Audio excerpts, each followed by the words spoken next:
How much money do it take to get me popping and get me out here? A lot. I'm gonna put it like this, a lot, because I don't think we have, I know not at CMG, we don't have a number, right? We don't have a number that we say it costs this much to break every artist, because everybody's different.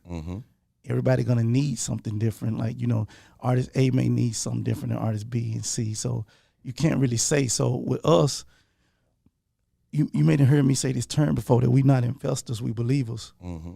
I said this a couple times, and if we sign you, that's because we believe in you. If we believe in you, we'll spend it all till we get you there. Okay. Or till we ran out the paper. Because we believe in this shit. You know what I'm saying? Like, so it ain't up to a certain number to us. We ain't like, we gonna believe in you up to 5 million.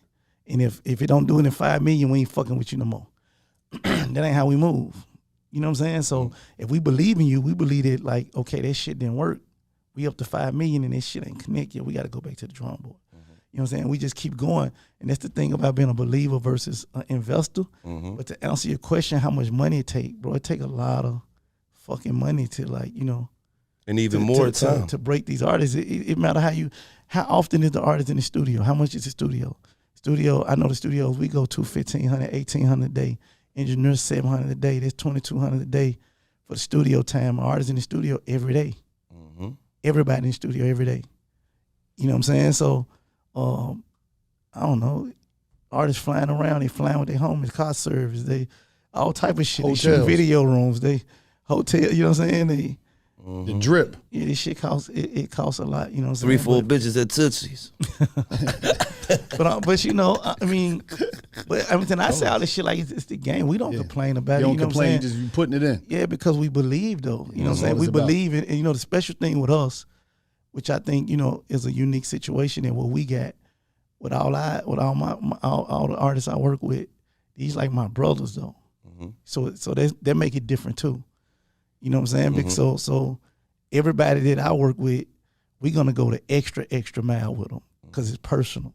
These like these the bros too. You know what I'm saying? So we ain't even like, we see them. It's like looking in the mirror. Like, you know what I'm saying? We treat them just like we would treat ourselves. So it's moves niggas be want to do that don't make business sense. But we still do the shit because it's important to them. It's important to what means something to their artistry or they creative or whatever it is. So it's like we do that shit knowing that's like that's a no return. You know what I'm saying? We're gonna spend this paper and ain't nothing gonna come back from it, but it means something to bro though. You know what I'm saying? So and you're an artist, so as artists you have those things in your head sometimes, like nobody can see it but you. Nobody believes it but you. Nobody understands it but you. You know what I'm saying? So I think that's one of the good things when you're working with somebody like, a CMG versus a major record label. They don't have them personal feelings to care about what the fuck you care about. You know what I'm saying? Like that shit don't make sense. It just don't make sense. Everything is that type of music isn't music. Yeah, isn't moving in the marketplace right now. It isn't good right now. Yeah. Cause like everybody just bosses. You know what I'm saying? Everybody like if they want to do it, it's getting done. Absolutely. Who was the first person to believe in you on the rap shit? First person to believe in me on the rap shit? Like, no, nigga, you could do this shit. Like, nigga, you nice. Before you even knew you was nice. Like, wait, nigga, I'm nice? Like, you might have thought the nigga was capping at first. Like, nigga, you sure, nigga? No, nigga, I'm telling you. I got a unique story, you know what I'm saying? Like, again, I see a lot of artists that complains about nobody helped them. Oh, my hood didn't help me. My city didn't support me. The radio didn't support me. That ain't my story. My story the totally opposite. Like I probably was like the only nigga or the last nigga in my hood that didn't really fuck with the rap shit or believe it. All my niggas were pushing me like, bro, you can do this shit, bro. Go do this shit, bro. Like, you know what I'm saying? Like, I had a RIP to my big homie Poochie. He was like one of the guys that really used to push me, one of the OGs from my hood. And he always try to like spin me a little bit when certain shit was going on in the hood. He used to try to spin me, and I used to take it personal because I thought like, why you ain't tell me what's going on? Nigga, I need to know. Yeah, one time I pulled him to the side, and I'm like, son, what you doing, soft or some shit? Like, why you keep playing me like that? Like, I see you spinning me with the info, And he was like, nah, bro, like, you know, what you doing, you got a chance to change all our life. What we doing, this shit what we doing. It gonna end like this. But the shit you doing, if that shit work, you can come back and change all our life. And I understood it. So I always had niggas like him. You know, he instrumental, but I'm saying that was the whole vibe though. In the hood, like, cause I wasn't like in the beginning, I didn't have all the money and shit in the hood. So these niggas had expeditions and Cadillacs, you know the shit niggas were riding back then. Yeah. So all these niggas had cars on rims and shit. And when my album would come out, we'll hop in 7-8 cars, no rentals. Whoever had a car, we'll load up 6-7 cars, ride to Atlanta, hanging up posters and shit. But everybody was in their own cars. I wasn't renting 6-7 cars for niggas to go on a promo campaign. We niggas were getting in their own shit, paying for their own gas, buying their own room, pushing my shit. You know what I'm saying? Like, cause the hood, they just supported me like that. They just like they believed in this shit. Like I can say, like I feel like they believed in this shit or they saw the shit before me. You know what I'm saying? Yeah. And they had to help me see it. So I ain't got one of them like mad rapper stories where like, oh, ain't nobody fuck with me. Oh, these niggas ain't support me, man. But everybody in my hood. But see, the thing is, that's because niggas fuck with you before you was rapping. Yeah, cause it was the same nigga that was hustling with me. It's a big difference when you got the kind of respect and the love from motherfuckers that's just genuine before you even doing something. Then when you start doing something, then you look like, oh, you could win at this. Yeah, the hood gonna go all the way out for you. Yeah. You know what I'm saying? They gonna show you all the love because they knew you was a genuine good dude. Yeah.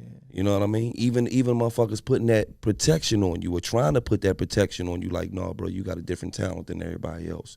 That's why I'm spinning you. It ain't because I think you soft for none of that, but you can help everybody get out. It's like the basketball player in the hood. Like, bro, you 6'8", bro, you about to go to Duke, bro. Why would I have you out here on the corner? You could change everybody's lives or just give us some inspiration. Yeah. You know, because you made it out. We know you from the bottom. We you know, somebody that come from where we come from made it out. That's a lot of inspiration even to the youth. It's funny you say putting them posters up and all that shit because like a lot of people that don't know, like a lot of young people, they might see you as, you know, Yo Gotti now. They don't know the Live from the Kitchen Gotti. They don't know the Gotti that was putting his own posters up, printing his own CDs up. Yeah. They just know the Gotti giving out $750 on the gram and shit. Yeah, they know that. We gonna get to that too. Now, what we talking about when he first was doing this thing, so you can understand how long he been putting this hustle down. This is when you used to have to print your own CDs up, and you used to have to send them to the distributor. You'll send them to the distributor, and the distributor, you might be Southwest. You remember Southwest distributor? Yeah, I used to use Selecto Hits. Selecto Hits. So Pete. Cause Selecto in Memphis, so a nigga pull straight up, get the check. You know what I'm saying? You can hop right off the interstate, get your check, be back in the hood. You know what I'm saying? Stop by the bank. You know, back then we having other motherfuckers to cash the checks for us at every day. We getting it to motherfuckers to deposit. We want the cash, all cash. Shit. You know what I'm saying? Like he said, Selecto Hits. Some of these like Selecto Hits, what's the name?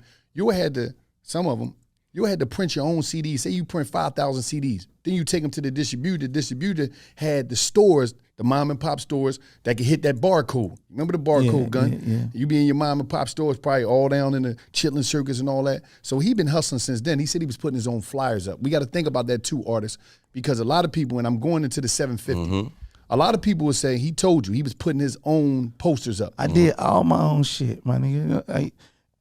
I was the promotional team. You feel me? I was the driver, the security. You know what I'm saying? Like we was everything. Like nigga was the driver, he had the strap. We were going to the shows, we were taking turns. We were taking turns driving. I drive 4 hours, this nigga drive 2 hours. We swapping up in the car, getting to the show. You know what I'm saying? Like we did it. I played every position. So he was already operating as a company, and pay attention to what he said. He said we would take shifts. So for everybody that's out there, you worrying about the whole city, get your homeboys together first. Make sure y'all pushing and moving as a unit. Y'all a company already. So you got to make sure that they rocking with you, because a lot of people be sitting there blaming the radio, they blaming the promoter, they blaming the club, they blaming no, you got dudes that you smoke weed with every day. That don't support you. So y'all got to figure it out. Your shit come out, he never posts your shit on the gram. Yeah, his shit. Your avatar, whatever they call it, the profile pic, all that. It ain't your album. Yeah. So at the end of the day, and I'm saying it to say this, I ran into a lot of you young cats. Y'all know y'all be in my DM. Y'all be seeing me on the streets, wherever I'm in New York, wherever I'm at. Yeah, man, you see Gotti gave. Hold up. Stop talking about that 750, because a lot of y'all told me, yeah, label got to do this and do that. Bro, it's a lot of work. Est Gee ain't come out of nowhere and just get that 750. Y'all keep measuring that. Y'all don't know his story, and y'all don't know what he went through. For G, yeah, man. I think I got on the G during the pandemic. I was at home. That was the first time actually I ever been in the house like 3 or 4 months straight. So all I'm doing is looking at YouTube and watching shit and seeing shit. But y'all know Nigel, right? I know Nigel. Yeah, so, and Wild Giant. Yeah, man. So Nigel hit me one day and he like, yo, I think he texted me like, yo, hit me. I got something I want to speak to you about. And when I hit him, he was like, man, it's this artist from Kentucky named G. He hard. I just feel like he fit what you doing over there. And I'm like, man, just send me the music. You know what I'm saying? So when he sent me the music, I think he sent me like 3 videos and a couple songs. And this nigga was so hard. I'm like, God damn, this nigga hard. You know what I'm saying? So I like just listened to him for like 48 hours straight before I even got back to Niger. I think I'm just listening to him. And I did something kind of a little different than I normally do, because we got A&Rs and all this shit. We got like this ain't just no like, just for the record, like we a real label. Like we got A&Rs, we got every department, right? So normally, you know, the normal A&R can find an artist, or I send the music to an A&R. But G was so raw that I sent them to my brother. I don't normally send the music to my brother, you know what I'm saying? But G was talking so much, you know what G be talking Yeah, he about. talked that shit. G, that shit was just so like, I sent it to my brother first, and I'm like, listen to this nigga, tell me what you think. And he give me back, he like, that nigga hard. Like that nigga talking it. You feel me? What was, when I first heard it, did you get it like that? When I first heard him, I could see it. I pictured the whole, like, he visualized, the way he rapped, I could visualize that shit, because I knew it was just real. Yeah. I mean, you know, when you know, if you Yeah, know, you if know. you know, you know. You know what I'm saying? When you can tell in the tones and in the pain and in the dialogue of how you say certain things. If you live this shit. Yeah. You know what I'm saying? So